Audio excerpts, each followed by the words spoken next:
Welcome to Nightly Haven. I'm your host, Nikki, and today I was feeling a little spooky, so I thought we would cover mimics. Mimics refer to a creature that can shapeshift or often take on appearances of your loved ones.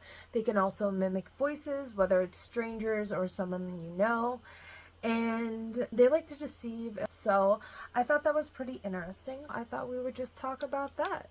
So on Reddit, I got Itty Bitty 216. Around 15 years ago, when both of my kids were toddlers, I was putting them to bed one night, and my son was adamant that he wear his favorite red race car pajamas. I happily obliged, helped him change into them, and tucked him into bed. Then I sat down at the kitchen table with a friend who had come over to chat and catch up. The way that my apartment was set up, you could see my kid's bedroom doorway from the kitchen table. My friends and I were talking for a while before we suddenly interrupted by the sound of my son screaming. We both turned and looked at the bedroom doorway and saw my son standing there loudly, crying, shrieking, and wearing his green pajamas with airplanes on them. Everything inside of me was screaming that this was so wrong. The hairs on my neck stood on end, and a cold shiver shot down my spine.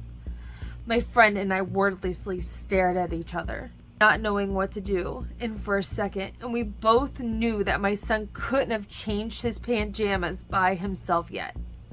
We looked back at the doorway, and my son was gone. We ran into the bedroom and found him, tucked in bed, still sleeping peacefully in his red race car pajamas. My friend asked me if I saw him standing there in his green airplane pajamas, and I confirmed that I had. My friend was freaking out and left. I slept on my kid's bedroom floor that night to make sure nothing happened to them. My friend still talked to him about it to this day. It's one of the craziest things that has ever happened to me.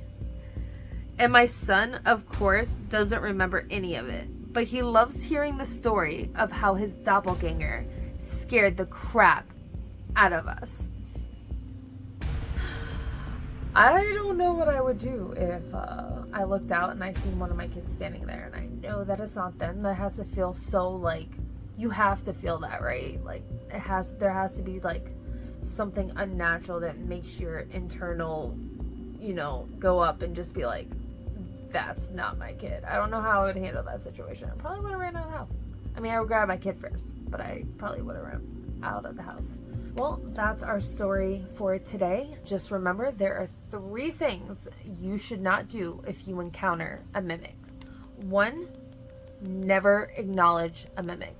2, never follow a mimic.